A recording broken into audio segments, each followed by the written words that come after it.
This is Kevin Dunayer. We are here to give a little presentation on our 2 careers, 1 university, about our time here before and after George Mason. Before, during, and after. Well, not after yet, but yeah.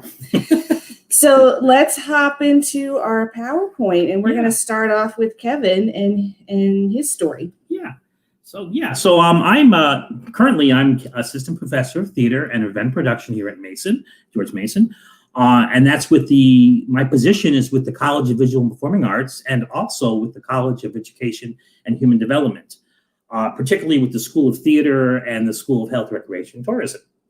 Just a little background of my education, my career a little bit. I went to the University of North Carolina, Asheville in North Carolina, got my BA in 1988 in theater. I also went to the California Institute of the Arts in Los Angeles, where I got a master's degree, my MFA in theater and sound design in 1990. I've done a lot of regional theater in my career. I've designed for about 350 productions nationwide and also in Europe and Egypt. Some of the places I've worked around the country include the Alley Theater, Colony Theater, Dallas Theater Center, places like that. Jiva Theater, Rochester, Colorado Shakespeare Festival. I've also designed for about 5 or 6 Shakespeare festivals around the country, including Alabama, Colorado, Kentucky, those places. Additionally, I was also the resident sound designer for the Jiva Theater in Rochester, New York from 1992-96, and also the Colorado Shakespeare Festival, where I was a resident sound designer from 1987 to 2010. So yeah, if we could go there, good. So also, I was a sound engineer. In my career as a sound engineer, I actually mixed for the American Image Awards, Director Guild Awards, President Clinton's 50th birthday celebration, and I actually worked on the 1997 Grammy and Rhythm and Blues Awards and the 2004 Republican Convention. I was actually a sound engineer for that. In terms of event production, which is a lot of the event industry work that I did, I was a sound engineer and senior technician at the New York Plaza Hotel for a very long time, New York Sheraton Times Square, Waldorf Astoria, New York Hilton, Marriott Marquis, several hotels in New York, as well as doing a lot of theater there as well, too. Okay, so here's some of my career highlights at Mason. So in 2006, I came to Mason, and I started designing and teaching at Mason, which was great. And then I started teaching sound engineering and sound design for a while, and then what ended up happening is we were able to split up sound engineering, and Billy Kessinger, who's now with us at CFA, is also on faculty here too, teaching sound engineering and advanced sound engineering. And I've been able to concentrate primarily on sound design, event technical production, event logistics, and mentoring and all of our students heading up the sound area for the School of Theater. I also teach event technical production, event logistics for CHD. Additionally, at Mason, I was an assistant director of event services for a while, event production manager for a while, and I was also recognized as a teacher of distinction from the Center of Teaching and Faculty Excellence in 2016, which I was honored to be even considered for that. So thanks. Okay, so here's some of the theaters I've worked around the country. One of them is the Alley Theater in Houston, Texas. At the Alley, during that time when I was there, I got to work on Jekyll and Hyde, a show called Svengali. I actually designed for Edward Albee when I was there. Michael Wilson. I also designed for a director called Claude Purdy. I did 2 productions there. One of them was Miss Everest Boys and Joe Turner's Come and Gone with Roscoe Lee Brown. So I got exposed to a lot of really interesting people at a very young age because I just came out of grad school when I worked at the Alley. And when I was at the Alley, I was also the resident sound designer for the Colorado Shakespeare Festival. I was working at the Alley, and I was also designing at North Carolina Shakespeare Festival at the same time.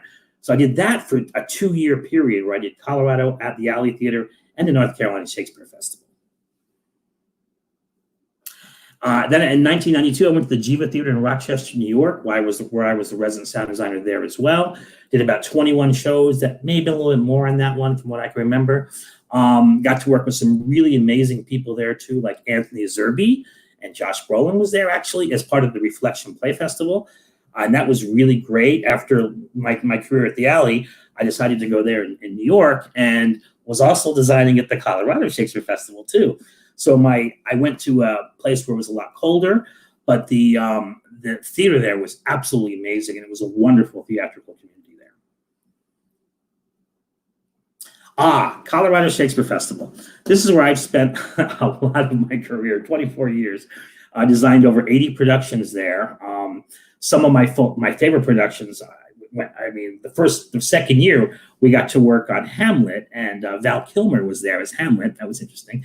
But that was a real good summer for me. But when I started off in Colorado, there was really no, I was pretty much their first real sound designer. They've had other designers before that came in, but not a resident sound designer. They had a good sound technician program, that kind of thing.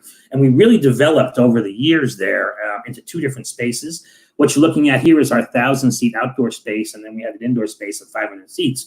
So I was able to get into really establishing what that was going to be. And then I established an internship program at Colorado. And at Colorado, the internship program, I'd bring students in, and I started teaching them and training them. And I'd bring them back for a second year, then I'd bump them up to sound technician, and et cetera, et cetera, et cetera. And a lot of those interns and technicians have gone on to have fabulous Broadway careers. So I feel really good that I've got to at least work with some of them and things like that too. So what else we got? Okay, so Two River Theater Company is where I was working at while I was at Mason as well too. At Two River Theater Company, I ended up designing 9 shows over, I guess, 3 or 4 year period.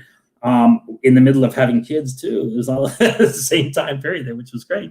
And so at Two River, I had the opportunity to also work with Olympia Dukakis. She and Ashton Pendleton both directed a production that I designed for them there as well. And I worked on a show that went to Germany from there as well. So it was a lot of work, and I really loved that space. It's a beautiful theater. When I was there, I helped assist them open this theater in terms of giving me some consultation on sound a little bit and some other things. They originally were in another theater my first season in 2003, and I think it was 2005 or 2006 that they ended up moving to Red Bank, and now they're a humongous operation. Okay. At Mason, I've done a lot of productions. One of my favorites is Life of Galileo, and there's a picture of that. I really enjoyed my collaboration with Rick Davis on this production, and it was a really fun production to do. I've had the opportunity to be on stage as well in Mason on a production called Livewire. I don't know if anybody's seen it out there, but if you have. In that production of Livewire, I was actually on stage as well as doing live sound effects. And so it was really interesting and different for me. And I have to say, it got me back to my roots when I was kind of an actor a long, long time ago. So I got to remember what that process of being out on stage is like. As a sound engineer, you're always performing and mixing anyway. So I felt I was able to use that in terms of my designing too. So great. Let's talk a little bit about my event background. This is the New York Waldorf Astoria Ballroom. I did a lot of events in this facility. One of them that was really big that I remember was the American Image Awards, which I did a lot, and the Rock and Roll Hall of Fame before it actually moved out there. They used to have the actual awards ceremony here, and I was part of that as well, and that was a humongous show. Again, in the 90s, a lot of these shows that we were doing ended up transitioning from being in these hotel ballrooms facilities and then moving on to giant facilities, and sometimes even like across the country. Like the Grammy and Rhythm and Blues Awards were all held in New York, and a lot of the presentations and things like that were in these ballrooms at the same time too. And I actually worked on a lot of them when they went on to some of the larger facilities like Radio City or Madison Square Garden. I was part of those too. So let's see. And this is the Sheraton New York Ballroom. Now, the Sheraton New York Ballroom, I did a ton of events as well. One of the things about this facility was there used to be, there is no longer, an in-house sound system that was state-of-the-art. And that's one of the reasons that I was actually hired, was to manage that system. It's something we call a media matrix system, which and that was the first generation of that, which had a complete in-house system. And it was supposed to be turnkey with all the accoutrement that you need to do sound. And unfortunately, it didn't work that way, so I had to really do some maintenance and really had to redesign it with them and really make it work. And so I was part of that as well at this facility. And at the New York Plaza Grand Ballroom, I was there for a while as well. Some of the large events I did were, I did a lot of weddings there. I did a lot of events with boxing, the boxing events. I did events with Donald Trump. I've done the President of the United States, all that stuff within all these facilities as I was doing that when I was in New York. As well as I was also a sound designer. So I kept working in theater and I kept going back to Colorado every summer. So what I ended up doing was balancing my theater career with my events career at the same time. And that's kind of got me to where I am now in terms of working at Mason, kind of doing a lot of the same thing. So I think that's it. Hey, that means it's my turn. Laurel's turn. So hello again, I'm Laurel Dunayer. Currently, I'm the costume shop manager at George Mason University. I am part of a group that we refer to as the Art Support Umbrella. So we have staff who support all of the academic productions at George Mason. And that's my main job. We'll see later on other parts of my job. I started my education at Sam Houston State University in Huntsville, Texas. That's where I grew up. It happened to have a great theater program, and it's even better now. I hear now they have a brand new facility for the last, 5, maybe 10 years now, but and are producing really good caliber musical theater artists. And so it's a great university. Then I went to work at the Alley Theater for 2 years. That was after Kevin had left, so we missed each other. Yeah. That time. So I worked there for 2 years as a stitcher and a first hand, and we'll get into a little bit more of terms later on. And in between the Alley Theater, which was September to April, then I would work at American Players Theater in the summer. So I did that for about 2 years, alternating back and forth. And then I decided it was time to go to grad school because I did know that I wanted to go to grad school. So I went to the University of Illinois in Urbana-Champaign, and I got my MFA in theater costume design. Up until that point, the majority of my experience had been technical. I did design in undergrad, but most of it was construction, and I got my MFA in design so I could be a better balanced all-around costume person.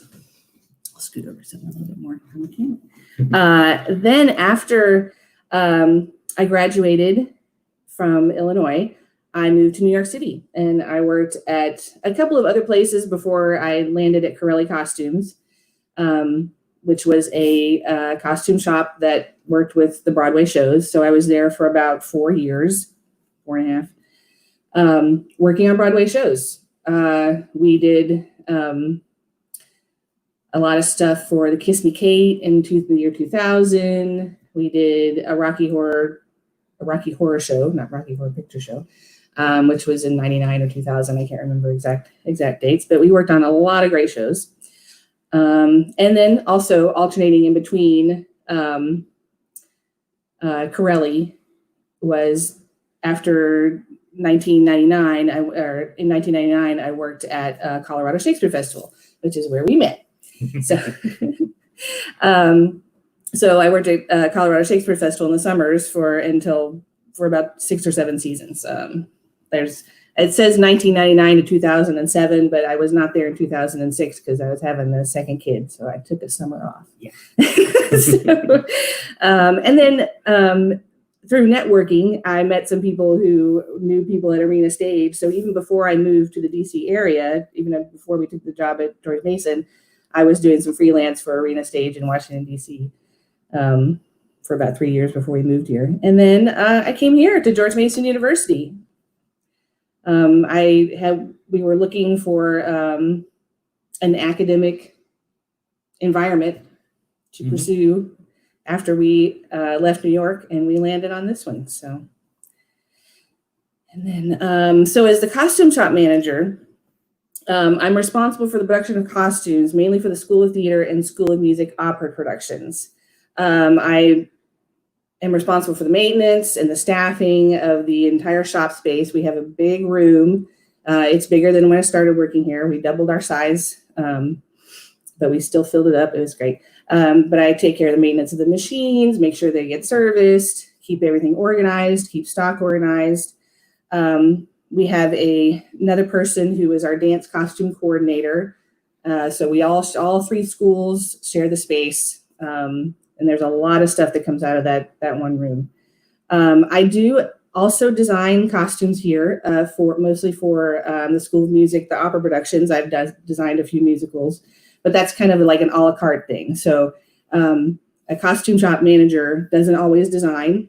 I've known very many costume shop managers who are like, I'm not a designer. I do like to design. I don't know which I like better, but I am able to do both. So they make use of that here at George Mason, which is great. It allows me, like costume shop managing is a more practical side, more time management and technical skills, whereas design is a little bit more of the creativity and getting into the character stories of the shows, which I like and appreciate. Let's see. So, and there's some slides coming up. You're going to see some photos of the operas and the musical productions that I've designed. So,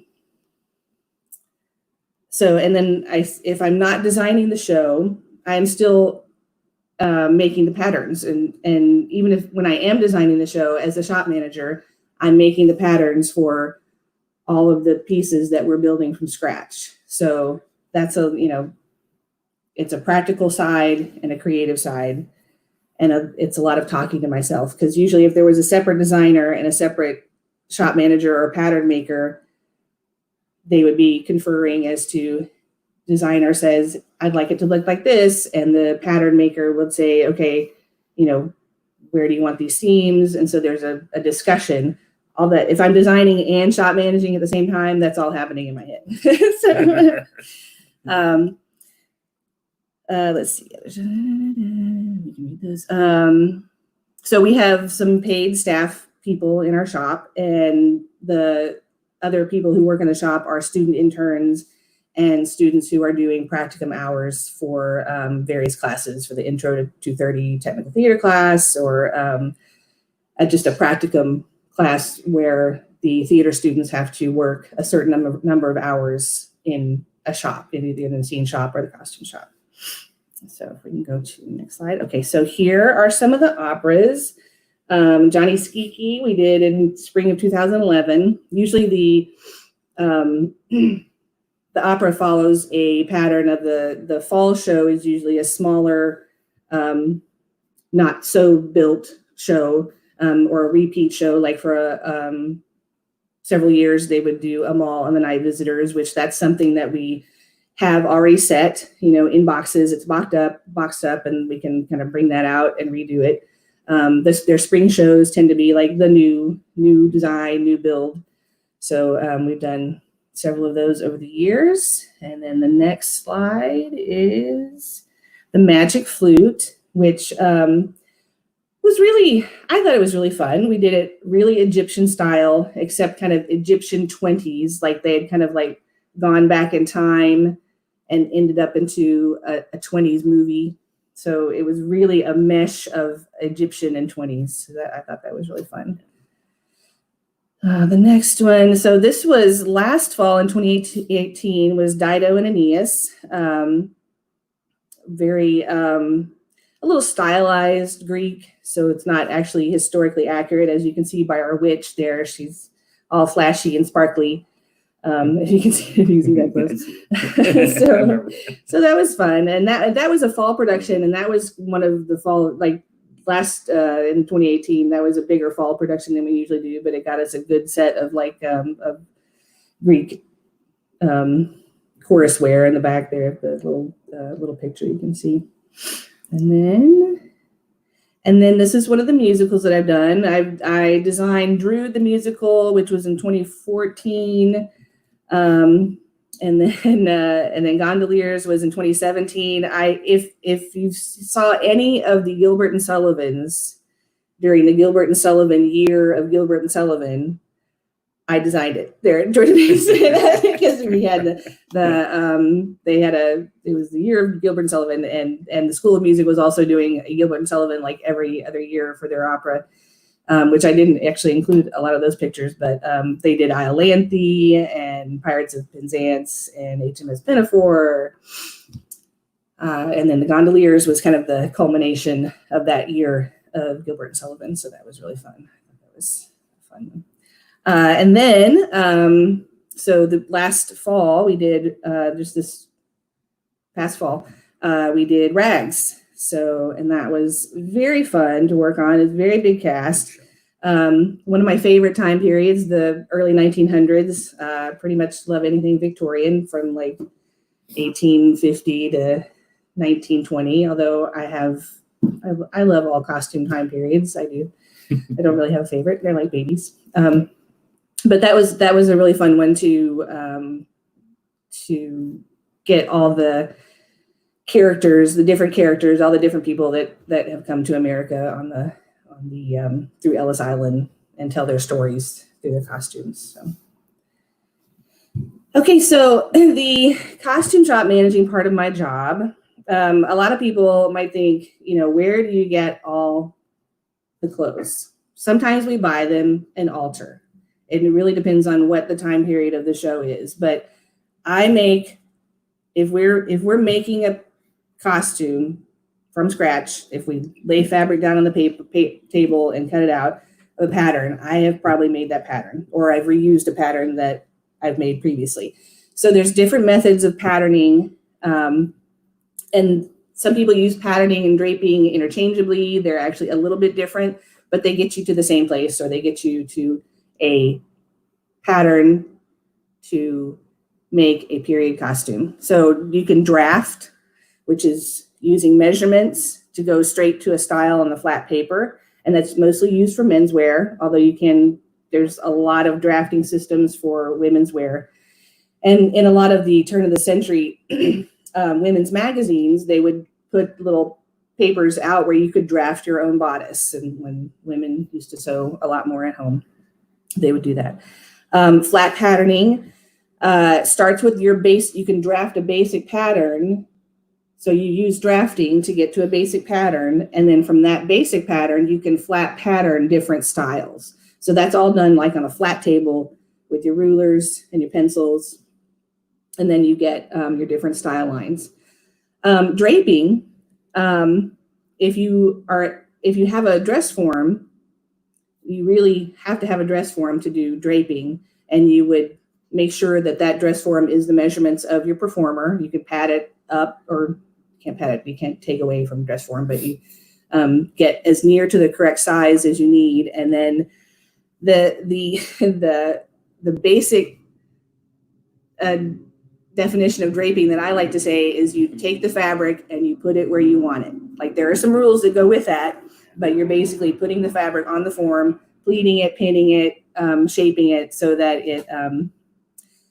it does the style that you want it to, and then you make some marks, take it off, and make your pattern. If you've ever watched Project Runway, you'll see they drape mostly of what they do. And so most pattern makers employ like all three of these techniques, and that's usually what I do. Like, I'll drape something, and then I'll flat pattern like the little details, like a collar or tucks or facings. Like, those are all the things that you can flat pattern after you've gotten your basic pattern, your basic shape. Let's see. Yeah, and some people use a store-bought pattern. Like, you can start from a store-bought pattern, but that's really only helpful if it's from the time period that you're wanting the clothes to be. Like, if you start from an 80s blouse pattern, it's always going to be an 80s blouse. Like, there's going to be something in there that tells it's an 80s blouse. So, okay, what's our next slide? Okay, so our hopefully upcoming show of the Coronation of Poppaea is scheduled right now for October 2020. If it doesn't happen this fall, a lot of these things you see in these pictures will be on stage somewhere, somehow. We keep all of our costume pieces, so we reuse and recycle and everything. So in the next slides, you'll see what I've been working on since we've been home. Been making some jewelry pieces to use for the Coronation of Poppaea, and this would be a brooch for Nero during the coronation. He has a big giant coronation toga robe thing that he's going to wear, and various jewelry pieces. And then the next slide is a crown that I've made for Popea, and it doesn't have all its painting yet, but here it is. Oh, I'm getting the camera. There we go. So that's what that is, and this is like a material called foam clay, which I've sculpted by hand. It has a little base of buckram, which is what we usually use for hats and stuff. So there's like buckram, and then there's wire here, and then I laid the foam clay over it and sculpted these little jewel pieces and all the little beads to go on the top. But it's really lightweight, which is good for theatrical jewelry, because nobody wants to sing with the 20-pound crown on their head, although sometimes they do. And then I made another one for Octavia, which is the displaced wife of Nero. Spoiler alert. And okay, so then the next slide, oh, we got, yeah, there's Octavia's crown. This is the mostly finished product of Octavia's crown. It's been painted. Might get a little more paint on it.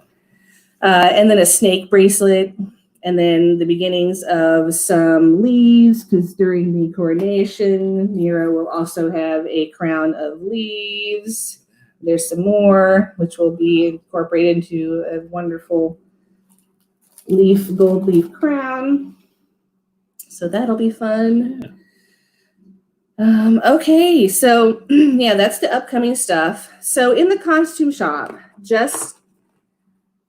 we do a lot of stuff. So we construct and alter clothing, corsets, hose, undergarments, petticoats, anything that the performer is wearing. And, when someone says, oh, I just need one costume, they really need shoes and hose and a petticoat or a slip and a skirt and a shirt, probably a jacket and a hat and a purse.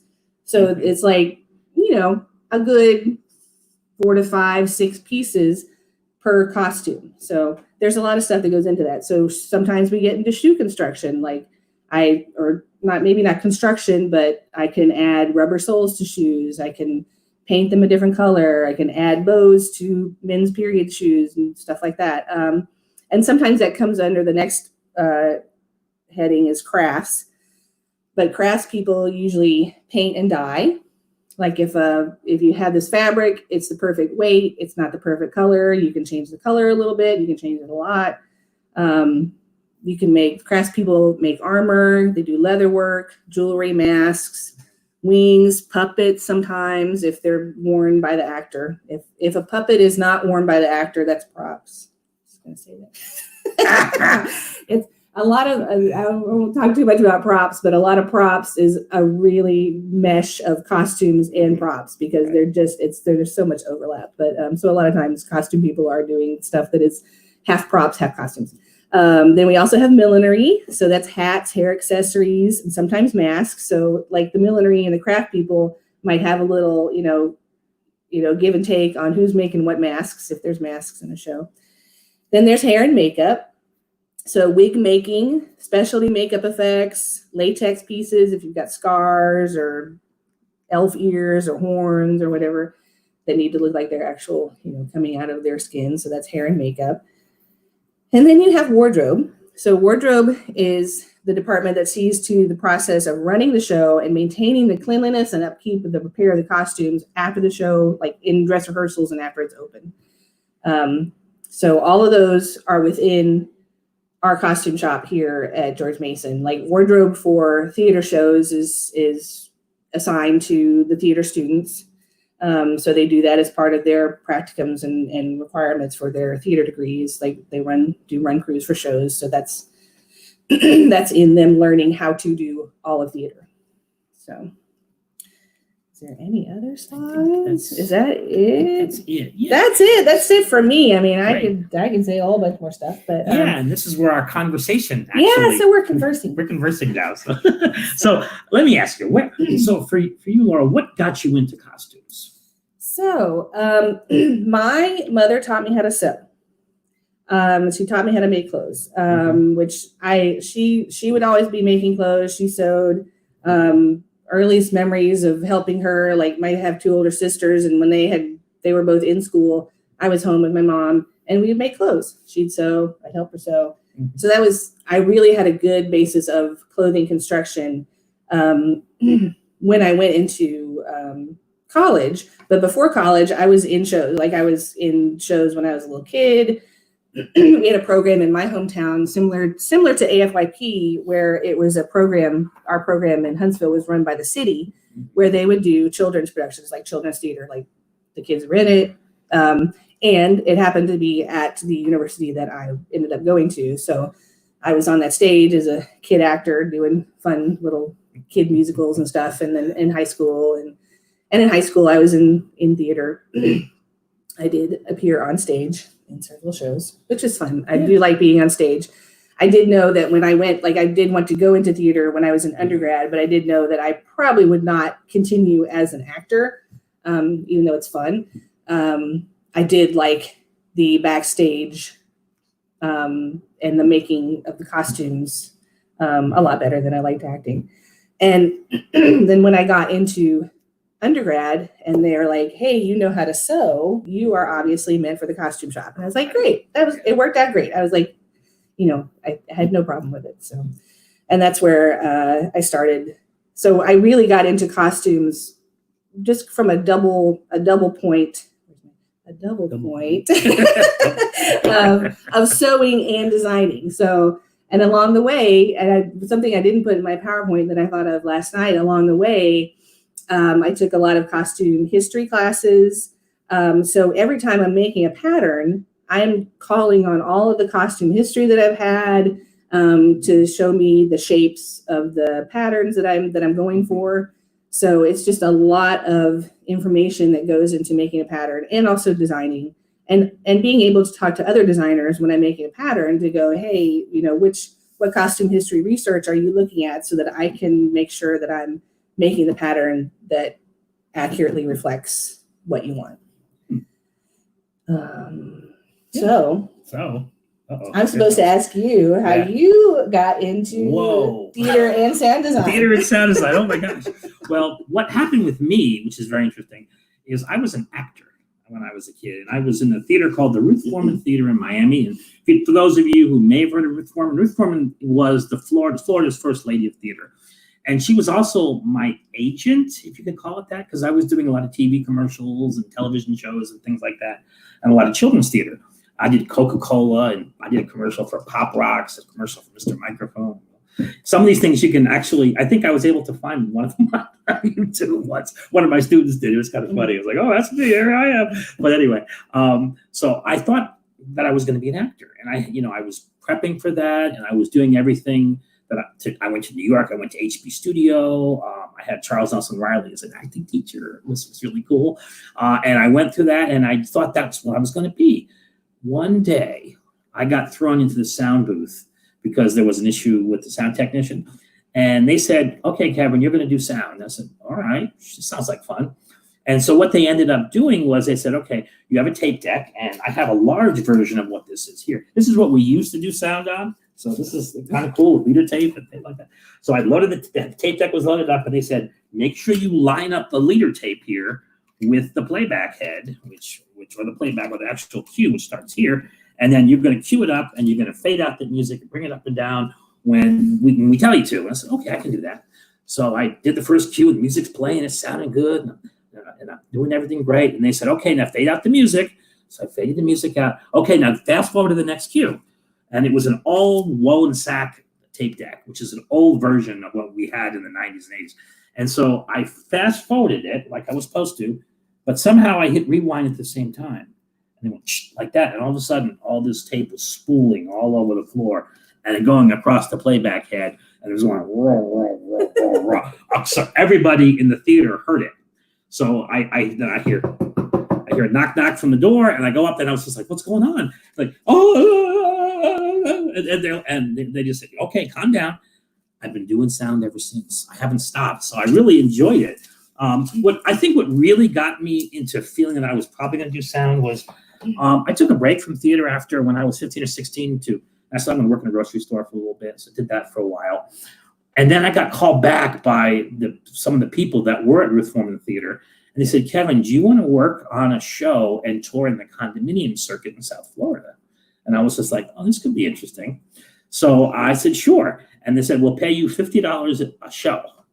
And I was like, $50 a show? That's really great. I was like 15, 16, 17 years old at the time. I said, that's a lot of money back then.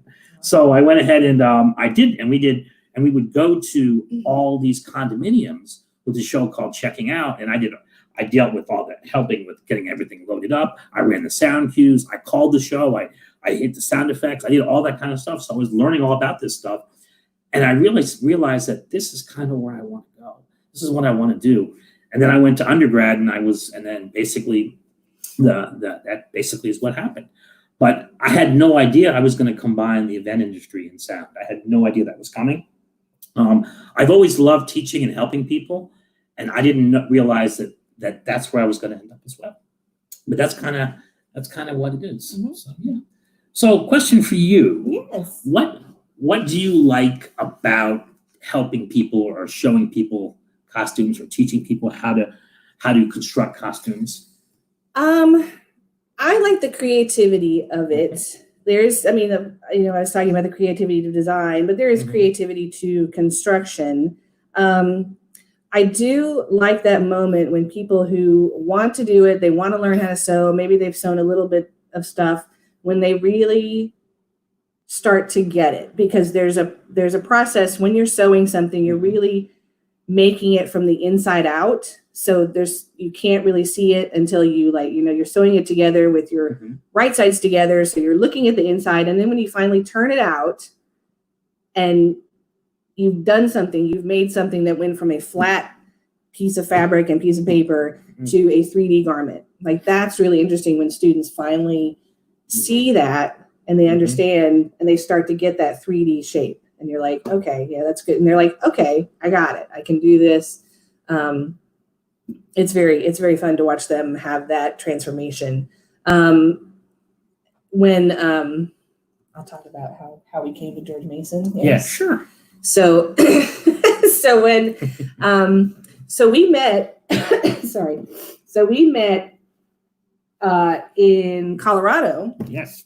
In 2000. 2000. Yes. Oh, so I think I got my dates wrong in that PowerPoint. Oh, you did? My first year at Colorado was 2000. That's right. And you absolutely was 2000. I made a mistake on my, that was a long time ago. Anyway, so my first summer at Colorado was 2000. And I had been working in New York for 2 years. Kevin lived in New York. Didn't know each other at the time. Yeah, we brand new. We had not met. Like I said, we missed paths at the alley like 10 years earlier, right? We got married the next year. 2001. So, and like my personal plan was, like, when I was in New York, I liked working in New York. I loved learning new stuff. With the shop I was working at, it was like a whole nother grad school, for costume technology. It was just, so I learned a lot of stuff in grad school. But since I was mostly focused on design in grad school, going to New York and constructing costumes there, just so much more information. It was great. But me personally, I was not planning on staying in New York forever. My personal plan was, since I had been, my dad was a university teacher.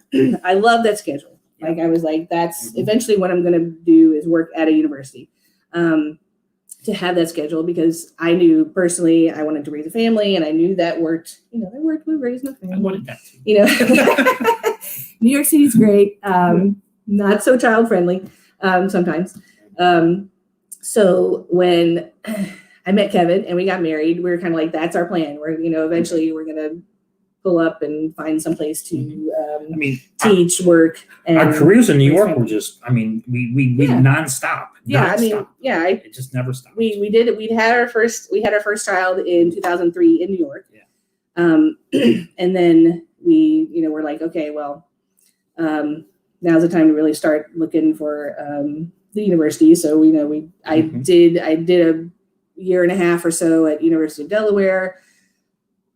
Realized that probably wasn't going to be a long-term thing, so we were looking for more, and we found George Mason. I applied to George Mason. I came here in 2006, It's worked out ever since. But yeah, I mean, we were really looking for a place to teach other theater professionals wherever they went on to and raise family and whatnot. Yeah, So, I mean, I was just going to say that when in 2006 and 2005, 2004, I was flying all over the country doing freelance work, mostly designing, and then working in New York on events. So I just never stopped. I mean, I will add one little thing. During 2001, during September 11th, I was actually in the Plaza in an event that morning. So, I mean, living through that for 3 or 4 years, I mean, thinking about it for 3 or 4 years, and living through that experience also made me think about it when we had a child. I was like, maybe it's not, and bringing a stroller up and down the stairs all the time, just like, oh my gosh. So, I mean, and all that kind of stuff, that was, very challenging. But we were looking for something like that. And I will say in 2006, when Laurel and I, we went to see the university, we fell in love with Northern Virginia. And I was just like, and when I was this is a secret, when I was in Rochester for 4 years, they had this place called Wegmans.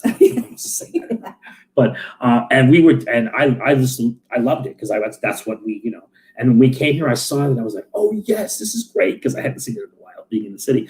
But I was in the middle of designing a show at Virginia Stage and Merrimack Rep called Intimate Apparel, and other things were happening as well. And then I was lucky enough to have a conversation about working at Mason, and I was just like, wow, this would be really great. They said we interested in you teaching a class and designing shows, and so I think I've probably designed, I don't know, 10 shows at least at Mason over the years. Yeah. Between I did Drood and Into the Woods and all those. Drood, Kevin wanted me to say. Yeah. Drood was the first show. Drood the musical was the first show that we actually designed together. Like we'd always at Colorado. Yes, I was making patterns and draping for one show, and he was designing it. But as far as being on the same artistic team, Drood was the first time that we had done that in our whole time career. Together, so. I mean, we've been together so many years, but now, and also working together so much that we've never actually designed. I mean, I've designed most of the shows in Colorado. I'd say 95% of them I was designing, and at Mason too. A lot of the shows, until we got more students and we were able to build up the program a lot, we did that. But I can also say balancing how we deal with our lives and dealing with children and our kids and everything. I mean, our first daughter, Amelia, was with us in 2003, 3 months after her birth. Well, she was born in early March. She was 3 months. So Kevin designed 4 shows, right? With a baby on his shoulder. Yeah. So Yeah. And it was so wonderful because Colorado was such a wonderful place for that. Yeah, Colorado was very welcoming about having, he had Amelia in his office most of the time, and she on when he needed office time to have meetings or whatever, she'd come down to the costume shop. It helped that the costume shop at Colorado, when we met, was like a big black box theater, and Kevin's office was like right upstairs from the black box theater, so that was helpful. And also, when we sorry, and also when we came to George Mason, they were also really open for us having the kids at rehearsal sometimes, because if we're both working on the show, many times, yes. So the kids spent a lot of nap times at the rehearsals and stuff, and now that they're older, they don't have to, but it's worked out. And yes, it's stressful. Yes, it's stressful to raise 2 kids and both be working, but it's been a really good environment to raise them in here at George Mason. Oh, absolutely. And Mason's been fantastic about that. I mean, and it's really a family affair for us. I mean, when we go into, a lot of times when we go into tech, we basically, we don't know what's going to happen. I mean, in terms of where we're going to have the kids, we don't know, okay, they're going to fall asleep, or they're going to be running. Usually they're really good about all those kind of things. Oh, right. When they were younger. Yeah. But now it's fine. So. Just maybe one more question here. Sure. So, just in terms of teaching and what is your favorite part? I guess I was going to ask, what is your favorite part of being in the costume shop at Mason? What's your favorite part about working at Mason? Oh, I think I mean, I kind You said that? Okay. Should I ask you that? Yeah, maybe. I don't know. Yeah, you kind of did, but you know, yeah, I do like watching students, even That's like, what I'm and I talking do about, like yeah. watching students get it. You know, like I said about the 2D to 3D, but on a lesser, you know, on a lesser scale of that, like yes, there's the students who already know that they want to learn how to sew.